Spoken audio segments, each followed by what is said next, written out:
Watermelon Man. This looks like a really good game for Tide. OD's already banned. They have their carry hero, so you don't want to pick something that beats it in lane. Maybe they go for something like Timbersaw. I feel like that's the only hero I see that can drastically shift the tides of this draft. No pun intended there. That was actually really good by me. Either way, it just feels like it leaves in this weird spot where last game we saw you can't fight Gambit's 5-man, and I feel like there's no possibility of ninjas and pajamas fighting it again. Their 5-man so powerful, so they have this absolute last pick that shores up their draft. Last game it was OD to kind of just be their win condition, and then they have this unstoppable 5-man, and so I'm favoring Gambit's draft again, even though I haven't seen the last two picks. Puck coming out for NIP. It's we'll see how they make it work. I will say, especially compared to the Rubik, as long as that is going to be a mid puck, I do like it in that perspective already. A bit more. Puck's a good hero, I think. I think she's a little bit underrated. The new leash change was the most noteworthy change for Puck. All these heroes that could previously escape from her coil without even being damaged, like Void and stuff, just no longer counters to the hero. And she also you can't just TP out of coil anymore. I think the talent changes actually for the hero also really big. That Puck. I actually didn't pay close attention to that. What did they do to her talents? Well, at level 15, it went from 50 to 90 attack damage and 8% spell amp to 15% spell amp. So, oh wow, yeah, nearly doubling both of those. So no matter which route you go, it's pretty big. Oh, that is a big deal. Yeah. Puck used to be one of Fata's classic heroes too, so I do imagine we'll see it mid, but there is some flexibility here. I'm not sold on it being like a good, amazing game for Puck right off the bat. It does give you some deep push against like a potential death pool lineup, but against like a Tide, the silence doesn't really threaten him at all with the Kraken. And just generally, he's not going to have problems getting off Ravage. He's going to likely go into a pipe to block some of that Puck damage as well. I think they need an interface hero here. It's either one of the AoE team fighters that I talked about already, or they need this Timbersaw hero. They need something that just runs at you and once again slows down this Visage. I feel like last game they ran at them, but it was in a manner that they could never fight eventually. And I wouldn't mind if NIP attempts to draft some team fight here. Yeah, Puck has an AoE ultimate, but her ultimate relies on the enemy team needing to run away from you. And as of now, I don't think Gambit minds if Visage and Tide get coiled and just stand there. I think the Brewmaster type heroes that give you this ultimate you can play around can be quite strong for them. It also has a dispel for the Lich. You can cycling up the Tide. I think that kind of a hero sounds good. I like that suggestion a lot. Another theme, though, for Gambit. I mean, not another theme, the same theme of we're just going to pick a lineup that's just difficult to kill when we are running at you as a team. It's just across the board, all four of those heroes, whether it's in themselves or they bring something to the table to prevent the initial kills from happening. That's what Gambit likes, clearly. So, yeah, NIP trying to figure out how to work around that. Things like silences from the Puck, perhaps is a way to do that. So I can see that route. Sunder can catch them off guard. They go Darkseer after they ban the Timbersaw, though.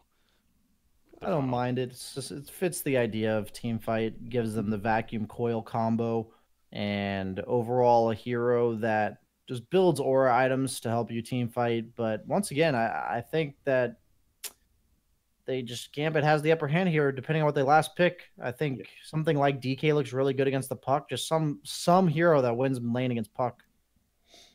Oh, they pick it quickly. They're going to go with the SF. What a shocker. 3 times, so I wasn't going to guess it just because I figured last game they didn't go for it, but... OD was banned. Yep, this is SF. Gambit special. Yeah. It's hard not to back their draft with how much success they've had with it. I think the Darkseer is kind of nice because they do almost, from what we've seen, they always aggro tri-lane, so Darkseer can take advantage of having that 1v1 against the Tide and just, farm behind his tower, farm the jungle as well, and really capitalize on the space that 33 is going to get. But I don't know if that's going to be really enough with how much success Gambit's had with these heroes. The 3-0 in this tournament alone with these two cores specifically. We have Visage as well as a Shadow Fiend. So, Yeah, it's hard to go against it, especially after that first game victory from Gambit. But can't forget Gambit was playing from behind for a lot of that game, and now you look at the lineup of NIP, and by the way, real quick, you look at the odds also on your screen. The overall series odds, I believe these ones are, and no surprise now, as Gambit Esports is the favorite team, and Ninjas and Pyjamas 3.05 even. So I know that they're down 1-0, but man, that means something when a team like NIP is coming into the series down 1-0. They are going to be playing from behind again, going up against the Vistas. So if you head over to es.bet, you can place said bet if you like those odds. You can take advantage of the insurance currently in play as well. But goes back to Gods. Yeah, how you feeling, man? Feeling good. I'll just also mention there's one other thing people can do. I've been told there's an MVP contest, so viewers can vote for their MVP, and the winner gets $5,000. The MVP, that is, not the viewer. I think viewers get. You just choose MVP, you get $5,000. You can assist for that guy getting $5,000. No, I think you can win Arcanas and stuff. But the WePlay Esports Twitter has information about that. But this game, I mean, again, I'm feeling Gambit on this one. I think it's their bread and butter. It's until teams have proven they can deal with it. And NIP have definitely shown that. I mean, they did well in the early game last game, so I don't think they're showing they're going to get run over. But all in all, I favor Gambit still. All right, well, here we go. Game number 2. Again, it's Gambit right now up that 1-0, trying to go to the grand finals with a matchup against OG. NIP instead trying to now force what would be third and final game at this point. Also a clarification, I'm still being told slightly different things, but it seems like I put out a poll on Twitter to try to really be sure how the hell to pronounce some of these names here. Apparently, Doxock, as we've been saying, is pronounced Dahak, or Dachok even. You could also say about Dahak instead, so it's more of an H instead of the X. Man. I like Dachok. Dahak, and then Afaninja, apparently is supposed to be pronounced Afanin, and then people just put the J at the end, so we can go Afanin or Afaninja. I don't know. You know what? The point is, we still don't actually know. Is what I got out of it. So. I'm just going to call them by their hero name, and then leave it at that. I'll feel a lot better about my confidence of that pronunciation. But I don't know. I have a hard time betting against the Shadow Fiend visage of Gambit. So I'm very curious to see NIP not really giving much respect to these heroes, banning out the Undying instead of the visage from last game, and then also letting them have the last pick SF against what seemed to be a mid-puck, but they're actually going to make it a mid-tiny and a support puck. I don't know if we saw that. No, I did not. I just saw that right there with Soxa playing it and taking the bounty rune at the top lane. Very interesting decision, though, going more of the support puck instead. Is this maybe a matchup thing with Tiny against the Shadow Fiend mid lane? Yeah, I think it has to be. I think puck gets pretty demolished in that lane if I remember correctly. And you're going to see the standard puck Darkseer off lane. Yeah. Standard, coming out from NIP. Yeah, that's a little unique, but the landing phase this game also does feel a little more standard overall, though. I mean, you got the Chen partnering up with the Metamorphosis Terrorblade here at the bottom, and dear God, Afterlife. He doesn't have a Stout Shield or that Kraken Shell, so he took a lot of damage there, but he'll be fine. Just shrug it off. I'm a bit surprised. Most people seem to go for a Stout Shield on Tide, and so they can skip going the Kraken Shell until level 3 or 4, but there he chooses not to go it and clearly pays the price, but he should be fine. Yeah. You're not going to have the best start on Tide, but we've seen this happen. Last game on Underlord, he was like level 3 running around, kiting creeps and stuff. So he knows exactly what he's supposed to do in order to recover in these games, and he's not really the momentum creator in this game. No. He's going to do his job as a hero. He just needs the SF and Visage to have a good start. I think a lot of the logic, too, is that you see right there, the meta has now worn off, and so it's not nearly as much of a threat anymore, not having that Stout Shield, so... Probably, yeah. What I will say is, we haven't seen this with the camera yet. SF is 1-1 to the Tiny's 9-2. Yikes. Yeah, that's not good. SF, notorious slow starter, but, I mean, you can't be too surprised, though, right? I mean, Tiny with the last hitting and denying machine as well. Good luck getting those souls added up early on if you're Shadow Fiend. It's going to take some time, get to level 2, get some raises in there. I'm sure it'll help, but, yeah, not surprising to see him at least behind early. Yeah, definitely a matchup where I wouldn't expect him to win, but that's... I guess he's already come back. Maybe there are just a lot of creeps alive. We haven't seen the camera on the mid lane, but back to almost even, so what do I know? Don't worry, we'll get the 3 cameras for our 2 eyes soon. That'll pop up, I'm sure. Get a good idea there what's going on. We're getting an idea of what's going on bottom lane. It's just really Terrorblade chilling. Getting free farm against that Tidehunter that's just running around like crazy. As there's the mid lane now, and yeah, you see the lane advantage for Tiny on the uphill, so half an inch. He's doing his best. But he's going to land a double raise, but yeah, not nearly enough of a damage threat at that point. I believe he got tossed in, by the way. I was looking at the mini-map there. Yeah, it looks like he got tossed in, but the tree very far comes out. It was going to be close, but he makes sure it's not enough. Stays alive there. Close call. Yeah, Tiny just doesn't scale very well past level 1 in the laning stage. And somehow Puck goes down in the top lane to a Lich Visage. Kind of curious how that happened. Must have used his orb aggressively, or somehow maybe Lich leveled Gaze. I'd be curious to know, just because if you level the Gaze in order to stop him from jaunting. Are we gonna wait? What is this? We're going to the replay of what we already saw. Let's go, boys. Love it. That reflection from Terrorblade. That he pushed Q Pog. Something like that in chat, please. MVP plays right there from Ace. Now, Afterlife, he is in trouble, though. Afterlife, Penitence comes out, and there you go. They do kill him in the end, so jokes aside, they do enough pressure. He has that Kraken Shell now, but it is not enough to save him. Yeah, I'd say Tide is traditionally pretty good against... oh, now, second time's a charm here. The right one. Yeah, he went aggressive. So he just... yeah, he went aggressive, yeah. The Tide's generally pretty good in lane against the Terrorblade, but with the Chen, we talked about how strong of a lane support he is, and they've pretty much left him alone on Tide for the most parts. So Terrorblade getting off to an absolute free farm start, and I would say, in general, I am much more afraid of a free farm Terrorblade than of a free farm Slark. Yeah. 3-3, slowing down. Of course, he's got that surge, so he'll be fine, I'm guessing. Oh my god, Soul Assumption and the Frost Blast and the auto attack is enough. Wow. I'm pretty sure a Stout Shell proc would have saved him there. So that was a 50-50. Coin flip indeed, but that burst damage initially, yeah, Soul Assumption. You see, from now that we're getting to see Visage in this event a couple times here, from Dahak, it's you can just tell the power of it and what it can do. Yeah. Another absolutely. 23. That's a hero I don't think really minds laning against Darkseer either. That's even though they last picked as Darkseer, I think Visage doesn't really mind having the lane pushed into his tower. Lich is like really good at preventing dives, so Visage is not very vulnerable to getting dove in this lane. Has the Grave Chill to creep himself away from the creeps. Most ranged heroes tend to struggle because they get ran down by the creeps, but Visage is an exception here. Bounty Rune's coming out. Both teams looking to make a move. Looks like it's going to be in favor of NIP because they're going to get both of the ones bottom. I know Tides are rocking in. Pretty hard to tell, but everyone just... Look at all the heroes that NIP dedicates to these runes. Yeah. I think we talked about that yesterday. You mentioned how Peter prioritizes them very highly. Yes, he does. It's a thing that you make sure to get, and we see it, in general too. Especially the earlier ones, the 5, 10, 15 minutes will be a bit of action as a result too. But this time around, not really a lot of action, just priority.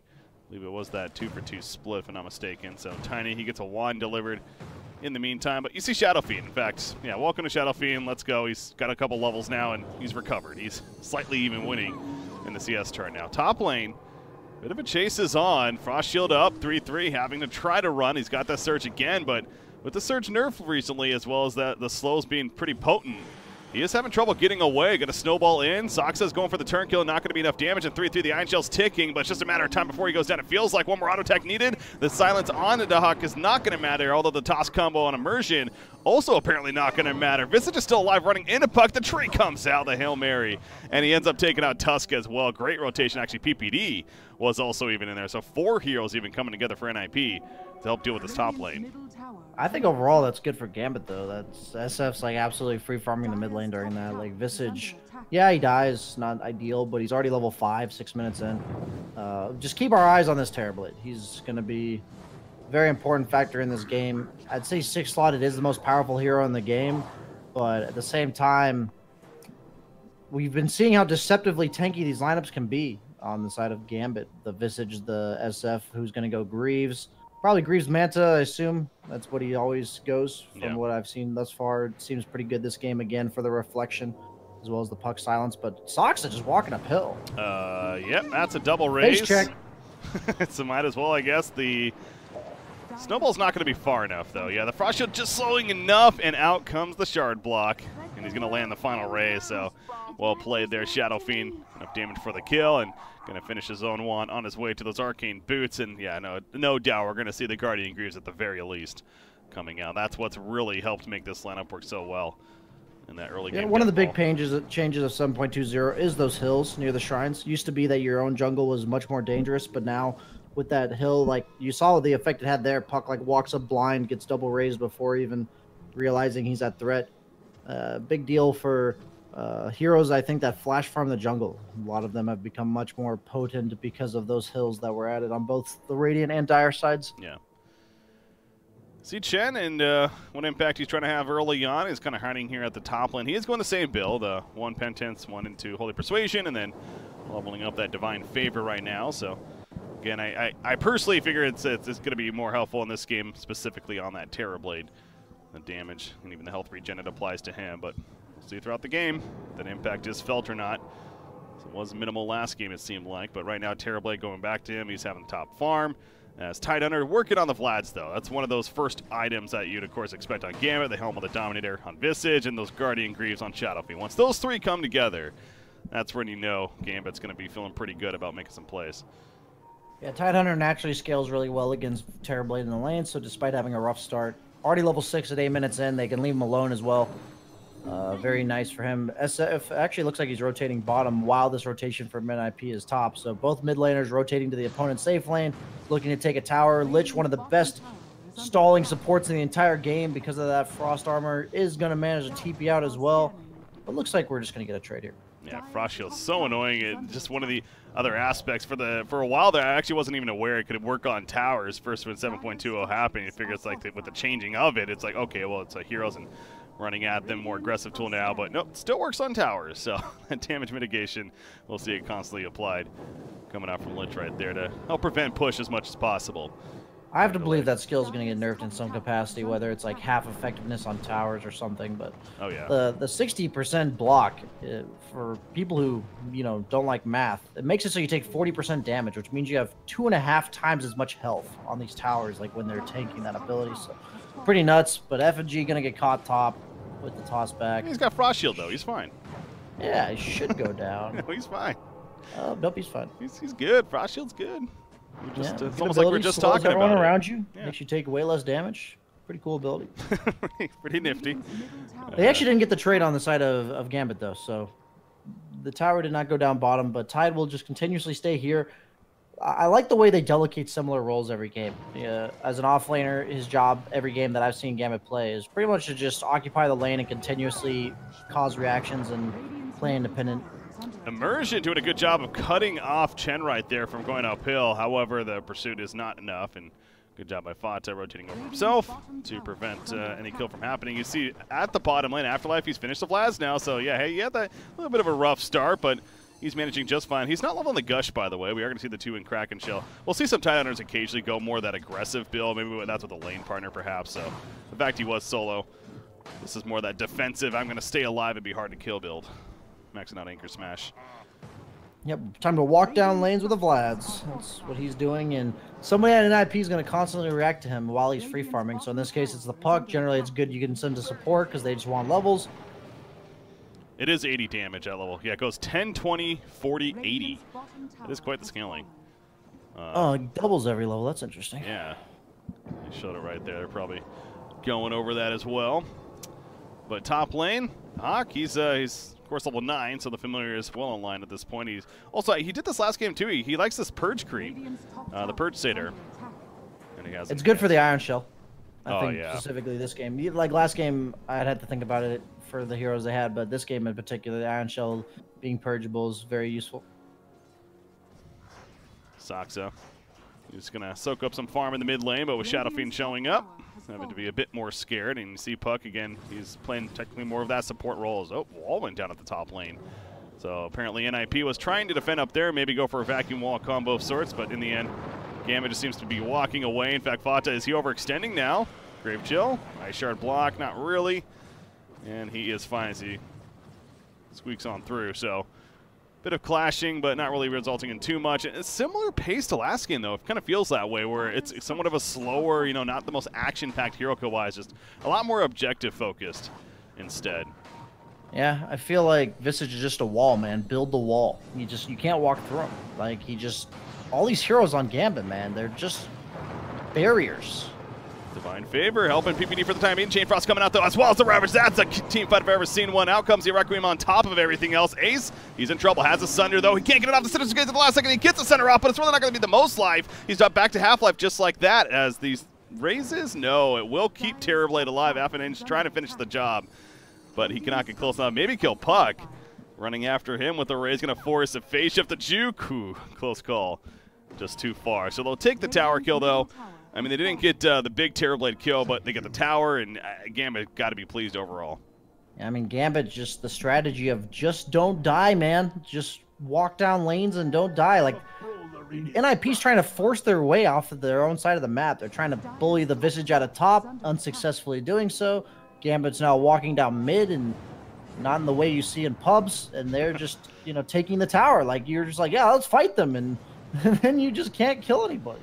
I don't know, man. It's really hard to deal with, and Gambit just plays this type of strategy so well because they're so quick to be like, okay, this guy no longer needs any help. Leave the Visage alone top. Go help our Tide mid, and go back and forth, playing around the right heroes constantly. Very hard to deal with. It is, and Fata, he's working on his initiation still. 1,000 gold saved up towards the Blink Dagger. Divine Favor may save him here. The regen kicking in. And the raise is hitting, but there's that Sinister's Gaze pulled in, so Fata taking so much damage. Even the Hand of God committed for this, but it's still not enough. Peter Pan Dam throwing everything at his teammate to keep him alive, but just too much overall damage coming out from Gambit, and they're rotating right into the Roshan pit. It's like clockwork for them right now, as it was with their previous games in the same lineup. The Alpha Wolf from Dahak brought as well. And this should be a free Roshan. Yeah, Visage free Roshan hero. He has all the damage auras from the Wolf, as you mentioned, as well as the Vlads and the SF minus armor. Everything's just so free with the lineups they pick. Like, they just get free damage bonuses, but looks like Puck may try to go for the steal. No. Too risky there as Snowball in. Ravage is not ready just yet, but a beautiful shard block. Good luck getting out of that. Peter Pan Dam, he's going to just throw out a Divine Favor as he goes down. Requiem from a distance. Sinister's Gaze pull in, and 3-3. He goes down as a result too. He didn't have his wall cooldown. He must have used it somewhere else. Yeah, he used it in the pit at the as the Roche was dying. I mentioned in the draft, like, Soxa coils 4 heroes. I got him, guys. And then they just stand there. Yeah. They don't care. That's the nature of Gambit's lineup. I actually don't know how you deal with this kind of stuff. The way they're playing it, it just seems so innately broken in this patch where aura items are all buffed up so much to have such a wider AoE, and all these heroes with innate tankiness can just walk down lanes. Like, Tide's going pipe, has the Vlads. They're just gonna have so much tank ability again, and NIP does not really have heroes that can just ignore this. I feel like a lot of slow but sure damage, like even Terrorblade to all these damage mitigations is going to start to tickle, and we'll see. Odds favoring Gambit a bit more now. You're in just this game 2 alone, and with that net worth lead, unlike last game, again, they were playing behind when it came to that net worth. The fact that they're on top now and doing so well with the item progression and everything, yeah, those odds looking pretty good for them. If you like the odds yourself, want to play some bets, you head over to es.bet, and you can do so as well. Guardian Greaves have been finished, so that's the final completion. They have the Vlads, they have the Helm of the Dominator. Again, those 3 initially is what really is going to start this death ball push in favor of Gambit. You look at the bottom lane, Affinage is like, yeah, was that an avalanche? Are you trying to kill me? No, we're going to kill you instead. That's a mid-tiny, by the way. It almost felt like that was a support tiny for a second, but this is a mid-tiny that's supposed to be, you know, a massive threat right now for Gambit. And look at the backline also. Ace is going to go down. No, it gets the Sunder off at the last second, and it will stay alive for the time being, as they still have Ravage, by the way. 3-3 puts the wall down. Not going to Ravage just yet. Pull back in with a vacuum, but Afterlife, the good old I'm just going to walk away from you strategy working out pretty well there. Lich did fall, but they're going to go right back for the tower. I mean, so much committed. It's just never going to cease to still be amazing to watch from the side of Gambit. They just sundered him like 20% health, and he just walks away. Like, yeah. He went from full to 20%, and they still can't kill him. He didn't Ravage either, which is crazy to me. So many people would have panicked right there, I feel like. He's like, no, I'm fine. They're fully aware of how tanky they are. Like, this is their bread and butter type of lineup. Perfect shard block, and Darkseer is not tanky. No, he's absolutely not. They're saving the Ravage for now. It does not hit Chen, but it did hit Fata. Divine Favor, that ain't saving in the regen. Not nearly enough. He does not have a buyback on Tiny. 3-3 has one, but he doesn't have the wall, remember, for a while. Terrorblade is split pushing the top lane. He hasn't made his way to the tier 3 tower just yet as fortification comes in though for NIP, but this is at least a tier 3 tower kill. You do look at the top, and probably Gambit will have to respond to that. Punk, no Dream Coil to stop DPs. Okay, it just came off cooldown actually. See that diamond turning green right there. So they're going for the melee racks. The top tower, I believe, is still alive. Up there for Terrorblade, having to break through it, so the melee racks will go down. And now we're going to see a retreat from Gambit. But the Dream Coil, going to try to stop some TPs, caught a couple. Yet we see the tier 3 going down to the top lane. In comes Tidehunter, they take out Puck, make him pay for it. And the chase is on at the top now from Tusk. He's got shards, but no, not worth going for. So at least Terrorblade manages to get a tower kill at the top of tier 3, but they lose the bottom lane racks. As opposed to last game, they had the catch from the Slark. This game, they have the objective pushing from Terrorblade as like a split pushing response.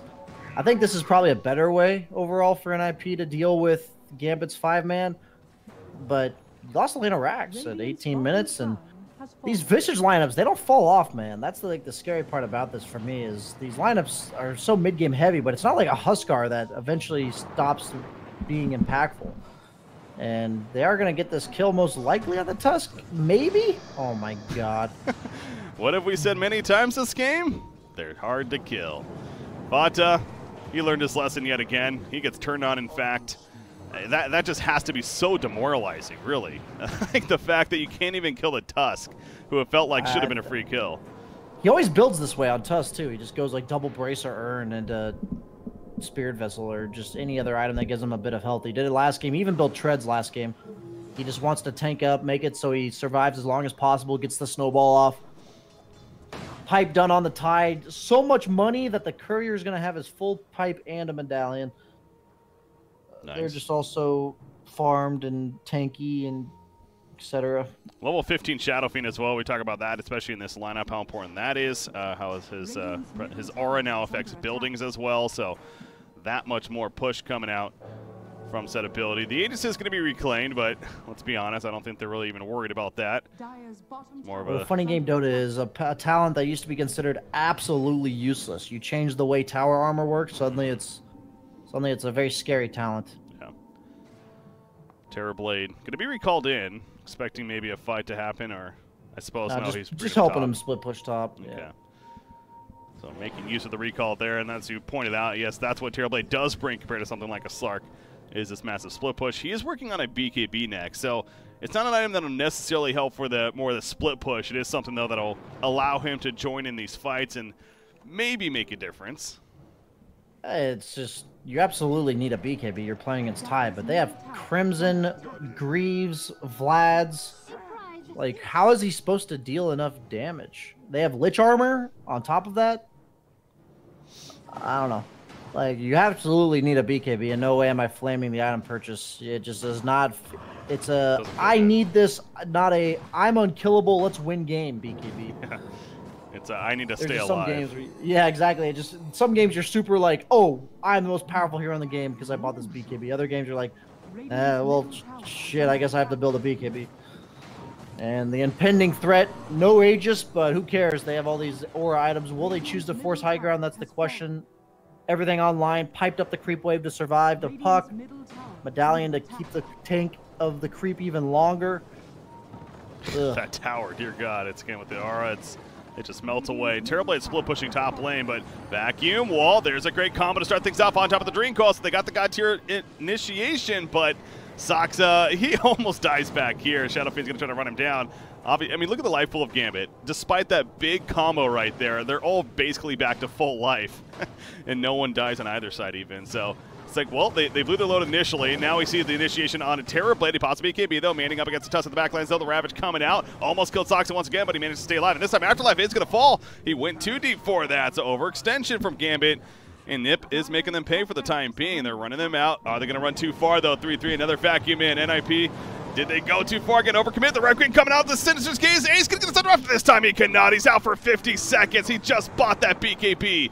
Tiny with the combo in the backline, just being a distraction. They lose 3-3 as well, though. And now Fanta's on the run. So, yeah, chasing from NIP proves to backfire on them. And Lich will even buy back as realizing this is a huge opportunity now for Gambit to try to push through and do so much damage to the base. Triple kill for Dahak.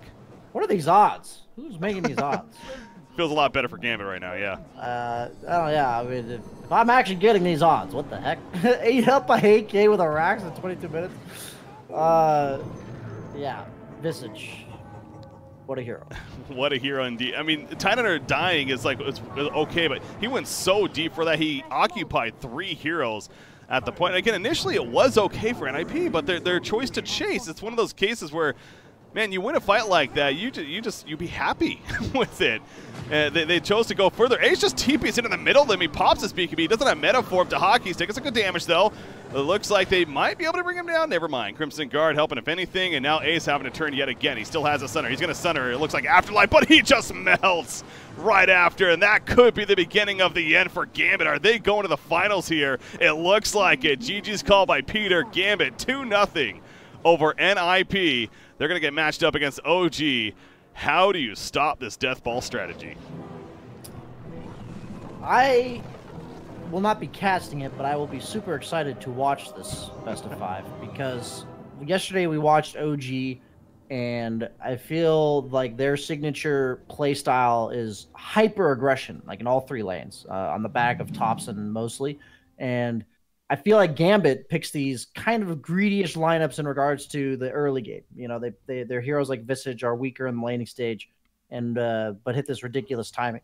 So I think it's a good matchup in terms of dynamic. You're gonna have one team that's gonna be all out aggression, like pushing 3 towers at 5-10 minutes into the game on the side of OG, and then Gambit, who if they survive the storm are gonna win. And I look forward to seeing whether or not Gambit gets respected, you know, in terms of, are you going to ban the Visage? Are you going to ban the Shadow Fiend? They have very niche heroes, a niche strategy that is working for them in this patch. And from our perspective, just looks unstoppable. I don't actually know how you deal with it unless you slow down their laning stage. But these heroes like Lich Tusk just win you the lane. Yeah, you can't stop this Visage. That's the biggest thing to me. It's like, and to be fair, NIP, they had a chance. They saw what it could do in that game 1, even with an early lead. It's still, they weren't able to stop it. They could have banned Visage in the first 3 bans. They chose not to. They chose to give them another chance at it and figured, okay, well, we have a Terrorblade this time. Obviously, that was their initial response and why they still felt comfortable that they could deal with it. But on paper, maybe they had an idea. But if you're OG, I cannot. I mean, it's a best of 5, so maybe they let it up, you know, give them a game 1 and see how it goes. I could see that, I suppose. But they're 5-0 with this hero right now, 4-0 specifically with it, paired with the Shadow Fiend.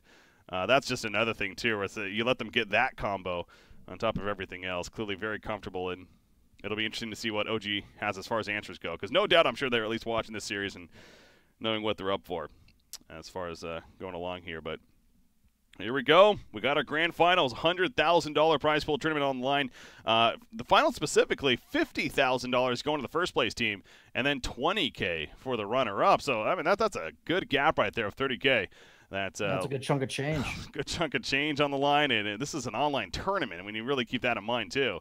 That is a lot of money. So, well, we are going to go to that break, but the grand finals will be setting up here. The WePlay Winter Madness. Finals coming up. I'm Breaky CPK. I was joined by BSJ. We're going to be bringing Gods, and we'll be joined by Draskell as well after the break. Stay tuned, guys. OG versus Gambit coming up next.